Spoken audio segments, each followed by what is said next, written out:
as Katherine comes up, I just want to say that it says here, on the 11th of August 2016, Katherine became the most decorated female Olympian, having won 5 Olympic medals in 5 Olympic Games.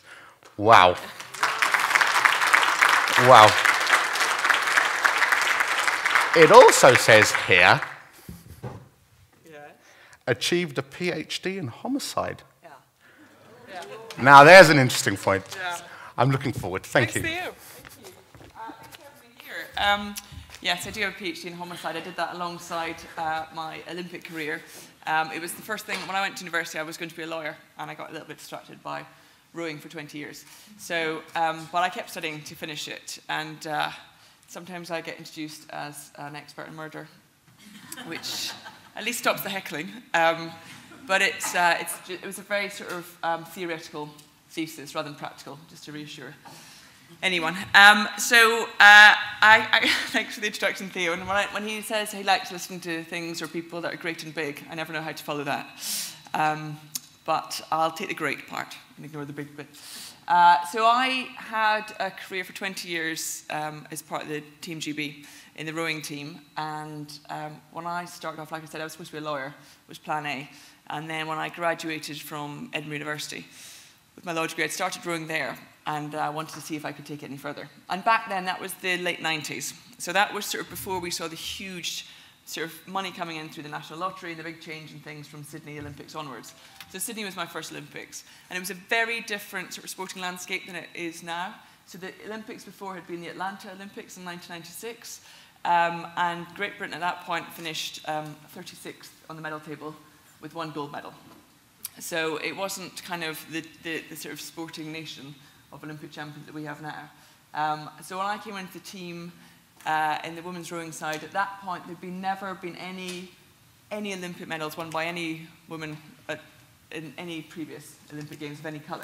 So for us in the team, we wanted to see if we could be the first, if we could break the mould and become the first kind of Olympic medalists in women's rowing. And I know we're talking a bit about motivation this morning. And first of all, a big thank you from me for showing up. I know I've got the morning after slot. So I do appreciate everyone who made it to the awards last night, who got up this morning.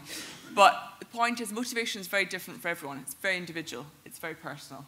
And sometimes it's kind of good to tap into that. So when we went to Sydney, and I don't know if people remember the Sydney Olympics. Obviously, it was the Olympics, the closing ceremony. The president of the International Olympic Committee, Jacques Rogge, said that these are the best games ever. And it was seen as a massive celebration. Australia, as we all know, incredible nation of sporting. They love their sport. They're passionate about the sport. If anyone's following the Ashes, they're very frustrating to also compete against. But they make amazing competitors anyway. So we went to Sydney. I'd never been to Olympic Games before. I didn't know what it was going to be like. We had the opening ceremony. They used all their sort of big names and everything. We had Olivia Newton-John in the opening ceremony.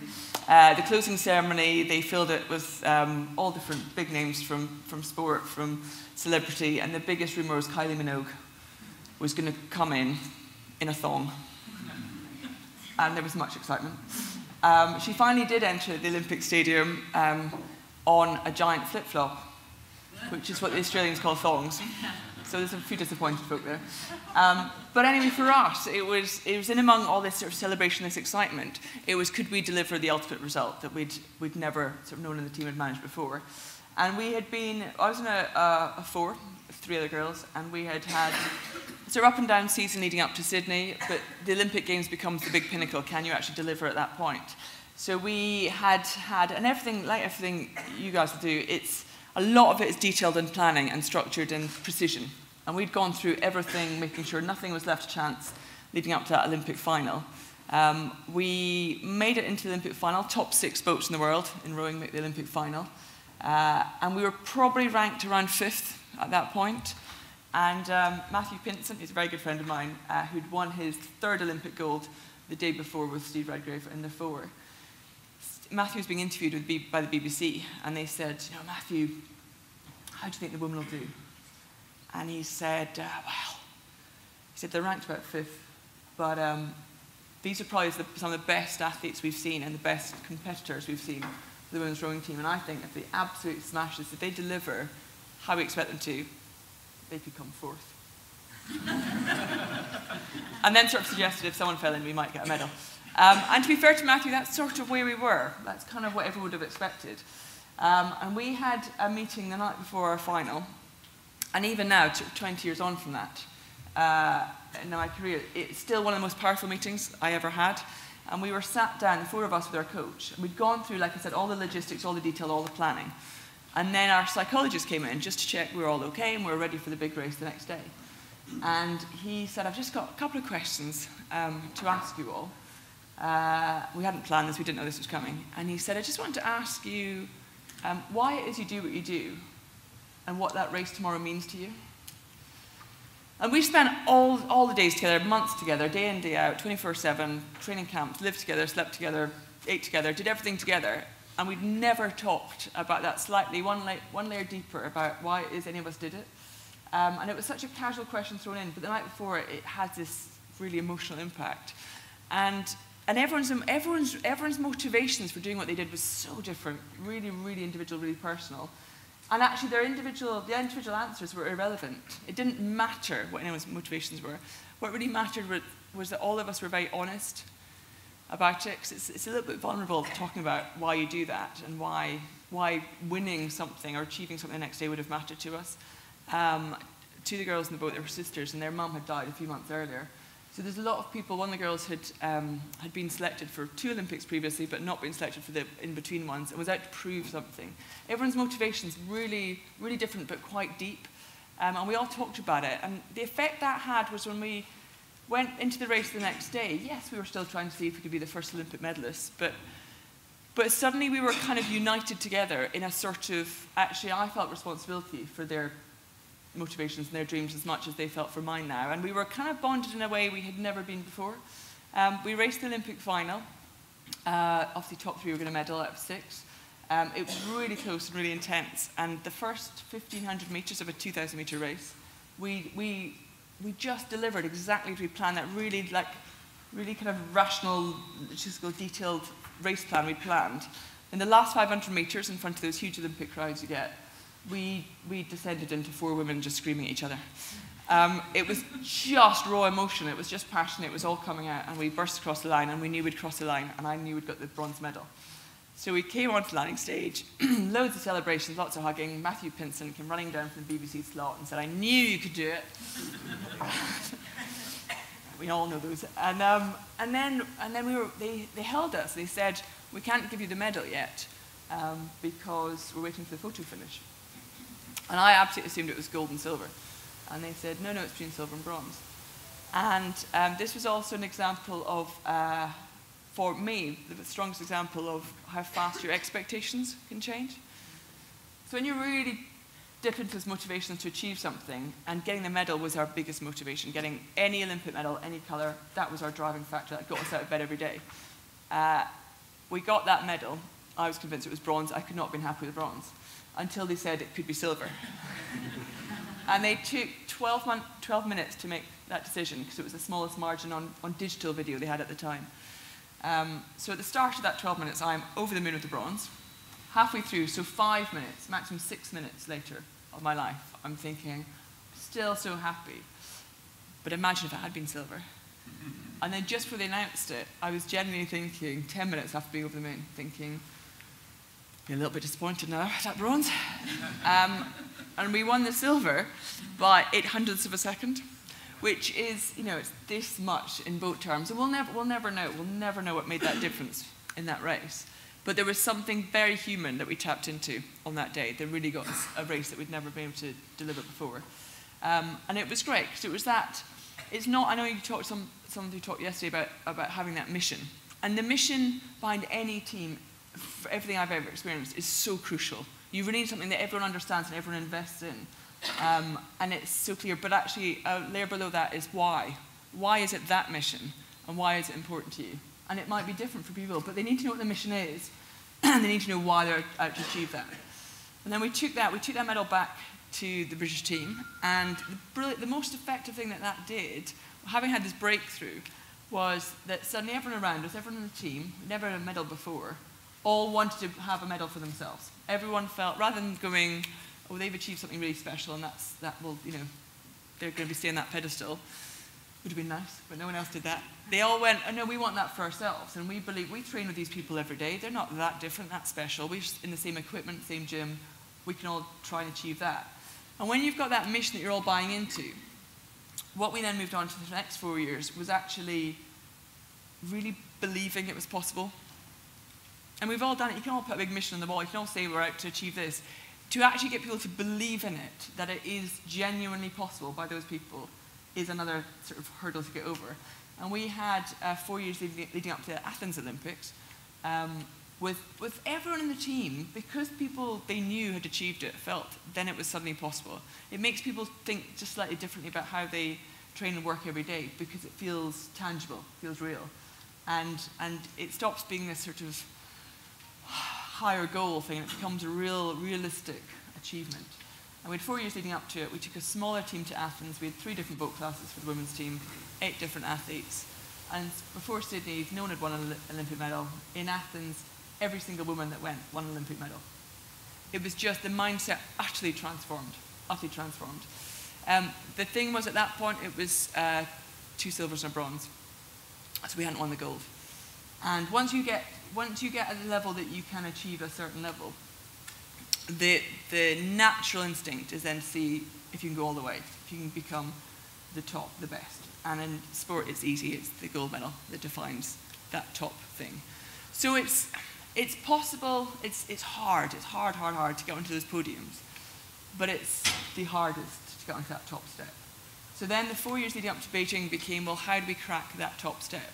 The motivation was kind of obvious. It was, we were trying to do something, again, that hadn't been done before, but this was to beat everyone in the world. How do you become that level? How do you get that level of achievement?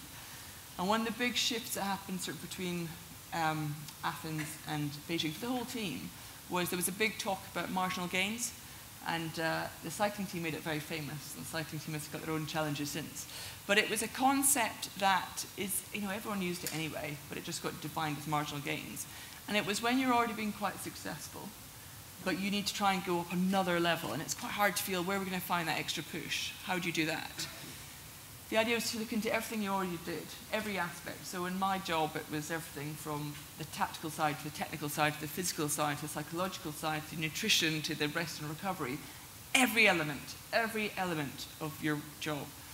And is there any of that area that you can just make 8% better? You're not looking for a big step change. You're looking for the small bits. Can you just make it a little bit better? Something you haven't maybe done before. And rather than try and find 1 or 2 areas, you can actually do it in all the areas. You can make everything a little bit more efficient, a little bit better. And actually, when everyone in the team does that as well, that's when you get the step change. So we came into Beijing. We had a really good run leading up to Beijing, most successful sort of run-in I'd had before. There's 3 world championships leading up to the Beijing Olympics. We won in each one of them, so we were triple world champions coming to the Beijing Olympics. And we kind of felt we'd done all these little changes. We had everything covered. We were ready. And the biggest difference for Beijing was China was hosting, obviously. And it was the first time I was very aware of politics coming into sport. There was a big sort of international pressure on should China be hosting the Olympic Games. They had human rights issues at the time. There was big public displays about Tibet. There was lots of things going on. And should sport be going and celebrating one of its pinnacle events in China? And China responded in the only way they could by saying, we'll put on the best show on earth. We'll put on the best show you've ever seen. Come and we'll showcase not only our country and our city, but also our heroes. And they sort of said very publicly, we'll top the medal table. We'll be the best nation in the world at Olympic Games, and they'd never done it before. So they were going for something they'd never achieved before. That was their mission. And to do that, they sort of rolled out this phenomenal Olympic team come 2008, just on a scale we'd never seen before. And they often don't compete always internationally. They have sort of Asian games, they have different games, and then the Olympic year, you see the team in its full strength. So we raced against their best team in 2008 through the season. And we won some of the events, and they won some of the events. So we came into the Olympics probably equal favourites, the British team and the Chinese team. The way that the sort of competition worked out, we wouldn't meet until the final. So different sides of the draw. They raced and we raced. We won our race through to the final. We broke the Olympic record in the run through. We were the best Olympic boat in history until they raced their side and they broke it by more. I wasn't laughing at that point, I'll tell you. So we'd meet in the final. And it was the 6 boats in the final as ever, but there was effectively only 2 boats going to race that final for the gold. We raced in the way we'd raced for the 3 years and won. And we came out fast, and obviously in rowing you're going backwards, so you can see the opposition, huge psychological advantage if you can get out ahead. So we got out ahead, got out fast, settled into the rhythm we wanted, had the lead we needed, comfortable. Got through the first 500 metres where we wanted to be. Got to the halfway point exactly where we wanted to be. Got to 3/4 of the way, 1,500 metres gone, still lead, still felt good. Got into those incredible crowds you get. Banging drums, they'd brought in loads of school kids in China, deafening roars. Still, it was getting close, but we were still at the lead we wanted. The last about 300 metres to the finish line, the Chinese boat just changed. They just they changed into a sprint finish. Now everyone sprints, clearly, the Olympic line. But they put in a sprint we didn't know they had, and they raised the level to a speed we'd never seen. And we saw them, you can see them attack. So we responded, because we'd been spending 4 years trying to get this right. And they came again, and we responded, and we came again, and they started to draw level, and the finish line is still not coming. And they were fighting out, and they pulled ahead for the first time. The finish line comes, and they beat us by a second. And it was absolutely devastating. And for 4 years, we'd spent a lot of time in debriefing as well. We got really, really good, really efficient, really quick at debriefing every race we did. And because our mission was then to win, every debrief we did, whether or not we won or lost, was how can we do it better next time?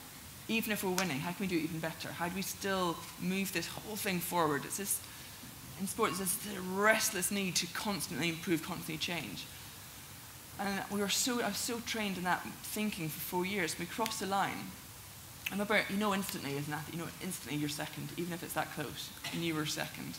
And then my next instant thought was, well, how do we do it better next time? And then it just hits you like a freight train that there's no next time. That was it. That is 4 years done. That's game over. And effectively, we'd failed because we'd only set out to achieve the win. And we came into the landing stage, and then in rowing, you come from the boat to the land, and then the first thing you have to do is go to the BBC cameras. It's the first thing we have to go and do. And I've been on both sides. I've obviously done it as an athlete. I've also done it as worked for the BBC and done the interview stuff. It can be the hardest moment, but I still believe, and I've done it in the good days and the bad days, it's still a crucial part of sport, because what you capture in that instance is just unfiltered, raw emotion. You get the good stuff and you get the bad stuff, and you see why it matters to people so much. You see why we put ourselves through so much to get that moment, because we care so deeply. But we got out of the boat, we were all emotionally shattered. We were all upset, we're all in tears, we're all devastated at just that instant of failure. And then we had walked towards the BBC cameras. Steve Redgrave was interviewing with John Inverdale, who was hosting. They had their backs to us, I still remember this vividly, and they had come to them live, and they were doing the sort of welcome back to the rowing course, where we thought we'd see the women deliver the first gold medal for the women's team, and obviously they've not managed that. So we'll go to them now and sort of see how they're doing and what happened. And they turned around and they saw the state of all 4 of us. And I don't think I've ever seen 2 men more terrified than at that moment. Because there was an interview no one wanted. Nobody wanted that moment. And you try and put it into words. And it's why you often get athletes at that point just apologising. Because you know how much has gone into your training and your work, and you know how many people were counting on you, and we had people flying out huge expense to China to see us win, and they saw us lose. And it's really hard, and it's the ultimate test for any group, any team, or any individual at that point, when you set the highest standards and you fail in them, when you fail to achieve them. What happens next? It was the biggest test for us as a team, because the important thing, and the thing I'm most proud of at that point, was there was no blame. No one blamed anyone in that crew. Everyone took complete responsibility individually for what did or didn't go wrong. And then it's sort of how do you move on from that point? And where do you find your motivation at that point? Because it just feels everything's just been ripped apart. And you lose confidence, and you lose belief, and you lose everything in an instant. And it sort of shows where their mentality changes, because 8 years before that in Sydney, that silver medal was the best result. The bronze medal would have been the best result ever. But 8 years on, that silver medal in Rio, and of my 5 medals, that one, even now, is still pristine. Because because I didn't take it out. I didn't show it to people. I didn't have photos with it. You know, all the others got out and about, and you took them everywhere. I wasn't, because all it meant to me, that physical manifestation of failure, genuinely what it felt like. So I love it now, but it's taken a long time to love it. And there's the kind of moment where you know, I wish there was a quick fix. I wish there was an answer. I wish there was an easy way to say this is how you get over it. There was no quick fix. You have a moment where you either, you know, you face up to it and get on with something new and exciting, or you sit in a corner and get upset and drink gin. And I did that for quite a long time. And I remember going to a school, and I did a lot of work with, I still do a lot of work with schools and kids and stuff. And it's great, 'cause depending on the age group, depending on what you talk about with them. And these were really quite little kids. And we were talking about the Olympic Games, we're talking about sport, we're talking about flags and colours and nations and racing and all of good stuff. And they want to hear about the Olympic Village, and they love hearing about the dining hall. Because it's like 3 football pitches wide, and it's free food 24/7, and it's sponsored by McDonald's and Coke, and they love it. So you talk about all that stuff, and then the teacher said, should we see Katherine in action? I thought, I'm not bringing anything, I'm not ready for action. A boat's too big to bring schools bring me. And then they said, oh no, I think we've got a bit of video. Should we watch some rowing? And all the kids were like, yeah, rowing! Not knowing what it was. And then they put it on the screen, it was a big screen like this. And I had not, at that point, it was about 2 months on, I hadn't watched the Olympic final. Because I couldn't, I was too raw, I couldn't watch it. And the teacher, bless her, of all my races, had found the Beijing final. And not just that, just captured the last 300 meters of the Beijing final. So we all turned, and for the first time, all of us in the room together watched the end of the Beijing final. And I watched us going from winning to losing the Olympic Games. And it froze on all 4 of us, just heads down the boat. Right. And we just freeze that, turned back to class. And now all the kids were like, yeah, rowing! And I remember having this moment going, I didn't know what to do. I didn't know what to turn around and say to them. I was a bit just stuck and having all close to some sort of breakdown, and sort of thinking, I don't want them to get the message that coming second, the Olympic Games is failure. They can learn that. But it was that real, it was a real moment of going, I have to face up to this. I went home and I did watch it. I've only watched it about twice in my whole life, so it's not good viewing even now. But we watched it, and it was a kind of slightly process. I had to make myself see it, so I wouldn't be caught out again. But also, if I was ever going to continue and go forward, you have to face up to that moment. You have to face up to how and why and when it happened. And sometimes there are no easy answers. It wasn't like I watched it and went, oh, that's where we lost it. It wasn't the best race. It was one of the best races we ever had, but we just came up against extraordinary opposition. And that's a very hard thing to accept on the day, but it was what happened. You kind of came to terms with this, and after a lot of sport, a lot of friendship, a lot of family all around, the next thing that finally gets you through it, that got me through it, was then being ready for the next goal. That sunk in enough, and then I had a decision whether or not to go on, and the next one would be the London Olympic Games. Now, at this point, you think, of course you're going to go to London. That was great, it was a big success, of course you're going to go to London. But at that time, in 2008, 2009, it wasn't looking like London was going to be this incredible Olympic Games. There'd been huge sort of opposition to it. It cost an absolute fortune to host Olympic Games. We'd been in a recession. Was it the right thing to do for the nation? Could London cope with that number of people coming to the city? The tickets, I don't know, did people go in the ballot to bid for tickets? Did anyone get any? Did you? You did. I didn't even get any. I did the whole ballot thing, so the whole fab didn't get any. So there's a big sort of like, oh, we're excited now, we're not, because no one's going to get to go apart from you. So there was this sort of like, well, the tickets are going to the wrong people, they're all going to corporate lots and all that, it's all this negativity. Then it was that the city wouldn't cope transport links wise. Then even like, we'd headlines about, well, it's going to rain. We can't even get the weather right. And then I don't know if anyone remembers, a few days before the Olympic Games hosted, the security collapsed. Yeah, not great. So you're going to bring the greatest, heads of state and world together, and then we have no security. And then it just flipped. It just flipped almost overnight. We had the army and police came in huge support too, and they did security in a really fantastic way. It could have been quite, bringing in the army is kind of like, that's quite a terrifying prospect. They did it with humour, and they did it with fun, and they did it with grace, and they just got involved. And then with the opening ceremony, I don't know if people watched the opening ceremony in London. So the opening ceremony in comparison to Beijing. Beijing in China, lucky number is 8. So Beijing's precision and attention to detail was so great that at 8 minutes past 8, on the 8th day of the 8th month of the 8th year of the new millennium, the Beijing Olympic ceremony started. And they had 2008 drummers drumming in perfect synchronicity. And we all thought, we'll never do that. We won't do that in Britain. And then the only thing for the London opening ceremony, they kept it the biggest secret. They'd rehearsed it with hundreds of people involved. Nobody knew anything. The only thing they released to the press, I do not know to this day why they did this, they said, just give me a field and some sheep. And there'll be a tree, and the tree will be real. That was genuinely what they released. And what you want as an athlete, as a spectator, as a fan, you want it to be like the essence, the pride of Britain. So we all went, oh, that's a bit too British. We're going to have a field. And then it opened, and I'm watching it, and I love a lot of theatre. You go from watching the green and pleasant land, and then suddenly, in front of your eyes, it changes into this industrial revolution.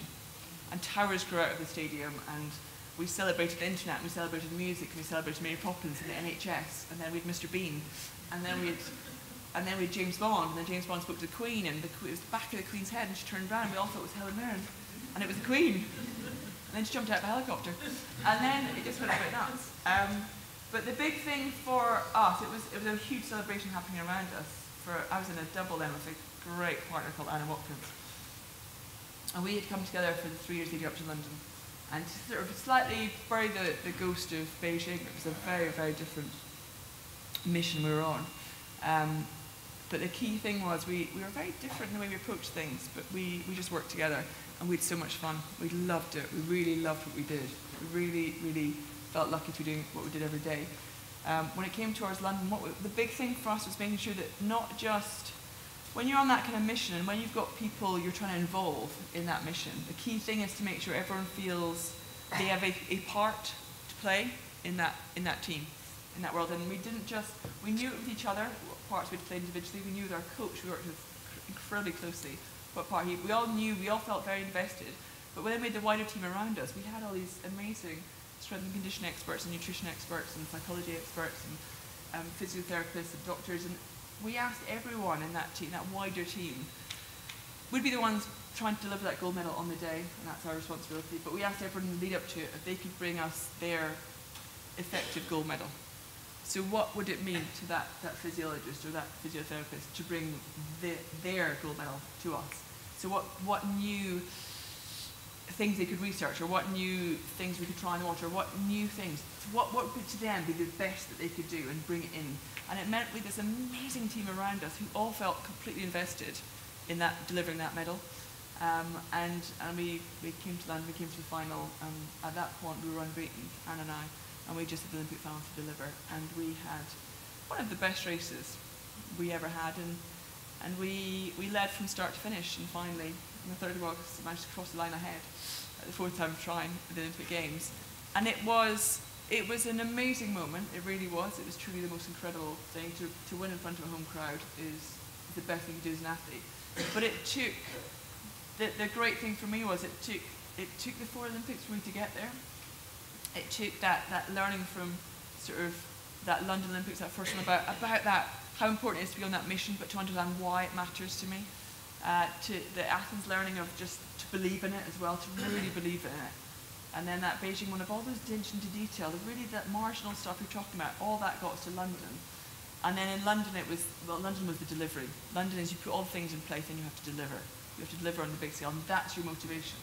Can you bring everything that you've learned and put together and actually deliver it under the ultimate pressure? And it was the best day ever, and it was such an obvious day to finish. And I finally achieved the ultimate goal, and I think for Anne and I both, we thought it would never get any better than that. And to some extent it wouldn't. It was the one-off of a lifetime as an athlete. And then we both took time off after that. Anna was married, she had 2 kids at that point and effectively retired. And I spent a couple of years away, and then I decided, I was in a meeting actually, talking to a physiologist about the current team, and I was doing a bit of sort of mentoring and stuff and helping out there. And he said, do you ever think about going back yourself? And I said, no, not really. I mean, it's very nice to be out, but no. I said, because I've had 2 years out. I was older than I ever would have been, and older than most athletes. And I said, no one at that age has ever taken that time out and gone back and been successful. And he waited just long enough, and he went, isn't that why you do it, though? And I thought, oh, you get it, because it is that. It's not the guarantee of the win, it's not the guarantee of anything, it's the challenge. It's the ultimate testing yourself and testing everything about you to see if you can achieve something more. That was the ultimate motivation. That was what did it. And for Rio, it was the hardest 2-year run-in to any Olympics I've ever had. Everything kind of went wrong along the way.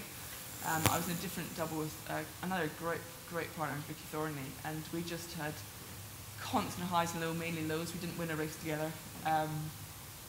And sometimes when we talk about motivation, the day-to-day stuff, sometimes you need the big vision. Sometimes you need that huge mission. You need that big thing, bigger than you, the top of the mountain, the Everest moment of going, that's what I'm going to achieve. That's what's going to get me motivated every single day.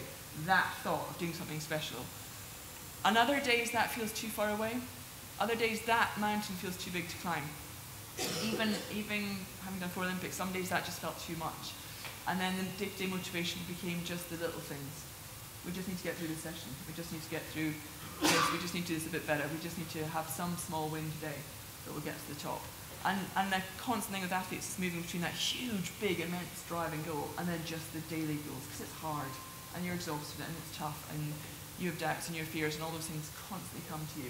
So it's just getting the small gains, and you constantly mix between the small gains day to day and the big game at the top. So we finally got ourselves to the final in Rio.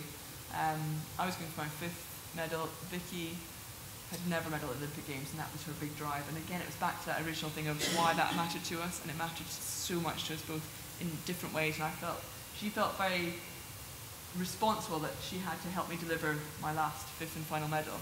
And I felt massive responsibility that I had to get her to her first medal. And we were again disunited in that one mission together. And then we raced, and we had the best race we could have ever had. It wasn't enough to win, it was enough to get our silver. And it was the loveliest thing was I came off the water. I met Steve Redgrave, and he won 5 Olympic gold medals. He knows what it takes to get to that level. And he gave me this big guy, big bear hug. And he said, it's not your best ever medal because it's not the best ever colour, but by far it's your most successful medal, and it will mean the most. Because you also figure out when you're doing motivations of where the win is, and sometimes it's not. Winning the Olympic Games was everything to me in 2012. Winning any medal in Rio was back to a bit like Sydney. It was still the biggest win possible, because in Rio we're up against everything, whereas in London we had everything in our favour. So I finally retired after Rio with the most amazing sort of story, the most amazing experience. But even with that, then the motivation becomes, well, what next? And there's that constant, even now as a normal person now, it's that constant assessment of what the next challenge is and how I'm going to achieve it and why I want to achieve that, and everything I learned from sport I translate into this now. And again, I'll go back to the beginning. What connects all of us, whether it's Olympians or people in business or people in music or drama or sport or anything, it's ultimately all dealing with those human emotions and that human spirit. And in sport you see it very publicly, so you see it on the big screen, you see it in clips. But it is, all those moments you see is just human beings, that human spirit trying to achieve something that they don't know even if they think is possible, with people and trying to unite into that team. So all the messages that I've ever learned in sport, I now use in my normal life. When I go back to work in homicide, for example. I was in prison yesterday, and it's still the same sort of thing. You still work with people, the same mindset, same concept, same day-to-day motivations and challenges. Everyone has them. But when you get them right, then it's the most amazing thing. So once again, I wish you all the best in all the different challenges you're all going to be facing. I know just for some of you getting up this morning was the biggest challenge. So I do appreciate you managed that small hurdle today to get over, and then maybe tomorrow you can go back to looking at the big mountain. So thank you.